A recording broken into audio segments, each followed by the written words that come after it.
పైకి లేపాడు. మీడియా మిత్రులందరికీ నమస్కారం. బహుశా నాకు తెలిసి భారతదేశంలో ఇప్పటి వరకు నమోదైన కేసుల్లో అతి చెత్త కేసు కేటీఆర్ గారి మీద పెట్టిన కేసు. అందులో ఎక్కడ కూడా ఒక పైసా అవినీతి ఆరోపణ లేదు. కానీ ఎంతో విచిత్రంగా ఏసీబీ దాంట్లోకి వచ్చి కేసు నమోదు చేసింది. తెల్లారే వరకే, కూడా తెల్లారలేదు, అదే రోజు సాయంత్రానికే ఈడీ దిగి నోటీస్ ఇచ్చి చూడగానే అర్థమైపోతుంది సాధారణమైన ప్రజలకు కూడా. వీళ్ళిద్దరు కలిసి, బడే బాయ్ చోటే బాయ్ కలిసి ఏం పని చేస్తున్నారు, ఎవరికి భయపడుతున్నారు ఈ దేశంలో అనే విషయం స్పష్టంగా కనబడుతుంది.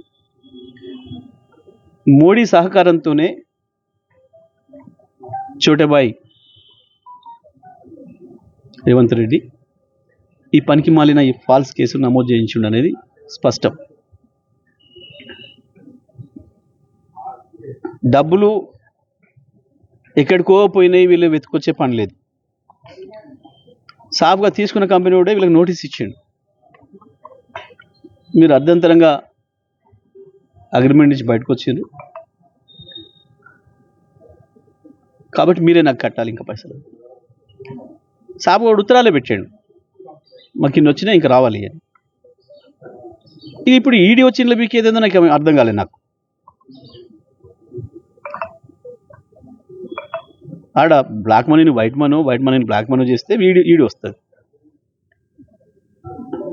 దాంట్లో అవినీతి జరిగింది, బయట పోయిన పైసలు ఇంకో రూపంలో మీకు వచ్చినాయని అంటే అప్పుడు ఏసీబీ వస్తుంది. ఇలా రెండూ జరగలే. పోయిన పైసలు బ్యాంక్ ద్వారానే పోయినాయి, పక్కగా అక్కడ ఉన్నాయి, వాడు తీసుకున్నవాడే చెప్పిండు.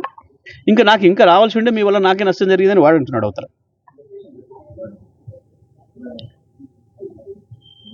ఇంత స్పష్టంగా కనబడుతుంటే ఆయన కేసు పెడితే, ఎక్కడైనా ఇప్పటి వరకు కేసు పెడితే ఇచ్చినోడు ఒకడు తీసుకుంటాడు ఒకడు ఉండాలి.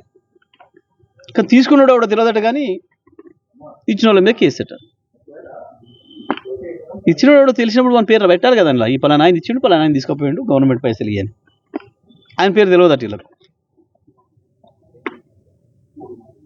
అంటే మరి వాడు వచ్చి రేవంత్ రెడ్డిని మాట్లాడుకోకపోయిండు కాబట్టి వాని పేరు లేకుండా చేసిందనట. అంటే రాను పోని చివరికి జరిగేది ఏంటంటే ఇలా రేవంత్ రెడ్డి నేరస్తుడు అవుతాడు, అందులో ఎటువంటి సందేహం లేదు. తాత్కాలికంగా మీరేదో క్షణికానందమో శునకానందమో పొందుతారేం కానీ అల్టిమేట్గా నష్టపోయేది మీరే. ఇటువంటి పనికి మాలిన ఫాల్స్ కేసులు పెట్టి ఇక కొత్తగా ఏందో విచారణకు పిలుస్తున్నాం కేటీఆర్ గారిని పెట్టుకున్నారు. దేనికి ఇది? రైతు భరోసా ఎగ్గొట్టేదానికి మళ్ళీ పేపర్లలో 10-15 రోజులు ఈ హడావుడి నడిపి రైతుల్ని వీళ్ళు ఘోరంగా మోసం చేస్తున్న, వంచిస్తున్న రైతుల్ని పక్కదారి పట్టించడం కొరకు ఈ చిల్లర వ్యవహారం ఒక దిక్కు కోట్ల నడుస్తుంది. ఆయన ఏసీబీ వాడికి అంత తొందర నిద్రపడతలేదట. 6వ తారీఖుకి రమ్మని, 7 పిలిస్తే 6కి రమ్మని. 6 కాదు, తెల్లడికి పిలిచిన పోవడానికి మేము సిద్ధంగానే ఉన్నాడు కేటీఆర్, అందులో డౌట్ లేదు. మీ చిల్లర వ్యవహారం బయటపడుతుంది. మీరు ఇట్లా ఏదో ప్రజల్ని పక్కదారి పట్టించి అటువైపు చూపించి, లేదా 10 రూపాయల నోటు కిందేసి 10 రూపాయల నోటు కూడా చూస్తే మనం బ్యాగ్ కొట్టుకుపోయినట్టు బ్యాంకుల కాడ చిల్లర వ్యవహారం చేస్తున్నారు రేవంత్ రెడ్డి ప్రభుత్వం. ఇవన్నీ సూటిగా అడుగుతున్నా, ఫైనాన్స్ సెక్రటరీని ఆయన సంతకం పెట్టి రిలీజ్ చేయమని చెప్పండి. రైతు రుణమాఫీ జరిగిన రైతుల సంఖ్య లిస్టు, వేయబడ్డ పైసలు. మీరు తీయకపోయినా మేము తీస్తాం, మీరు ఇవ్వకపోయినా మేము తీస్తాం, మీ బండారం బయట పెడతాం. వ్యవసాయ శాఖ మంత్రి, ఫైనాన్స్ శాఖ మంత్రి ఇద్దరు కూడా చెప్పాలి. పాపం రైతులు ఇంకా ఆశగా ఎదురు చూస్తున్నారు అమాయకంగా, ఇంకొస్తాయేమో అని చెప్పి బ్యాంకుల చుట్టూ తిరుగుతున్నారు. కానీ ఇప్పటికే ఎప్పుడో ప్రకటించిన ముఖ్యమంత్రి అయిపోయింది అన్నీ వేసేసినాం అని చెప్పి చేతులు దులిపిండు. మనం చూసినాం అందరం. ఇక రైతు భరోసా ఎగ్గొట్టడానికి, రైతు భరోసా విషయంలో మీరు ఏదైతే నిబంధనలు పెట్టి, కోతలు పెట్టి, వాతలు పెట్టి ప్రయత్నం చేస్తున్నారో, ఈ చర్చ నుంచి పక్కదారి పట్టించడానికి మీడియాలో దీన్ని రాకుండా చేయడానికి కేటీఆర్ గారి పైన పెట్టిన ఫాల్స్ కేసును ముందు తీసుకొస్తున్నారు. ఇది రైతు సోదరులందరూ కూడా గమనించాలని చెప్పి విజ్ఞప్తి చేస్తున్నా. రైతు సోదరులకు నేను ఇంకోటి కూడా విజ్ఞప్తి చేస్తున్నా.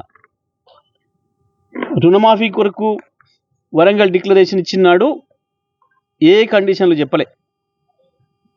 2 లక్షలు దాటిన వాళ్ళది కూడా చేస్తాం, 2 లక్షల వరకు చేస్తాం తప్పకుండా అని చెప్పింది. అంతేకాదు, ఇవాళ కేసీఆర్ విముక్తి చేసిన వాళ్ళు ఎవరైతే ఉన్నారో వెంటనే పోయి అర్జెంటుగా 2 లక్షలు తెచ్చుకోండి, నేను వస్తున్నా 9 తారీఖు ఇస్తా. ఎక్కడికి పోలే. మీ డైలాగులు, మీరు మాట్లాడిన అన్నీ ఉన్నాయి, ప్రజల మదిలో ఉన్నాయి, రైతుల మదిలో ఉన్నాయి. వచ్చిన తెల్లారి 49,000 అని చెప్పి దాన్ని 36కు తెచ్చి 26కు క్యాబినెట్ ఆమోదం తీసుకొని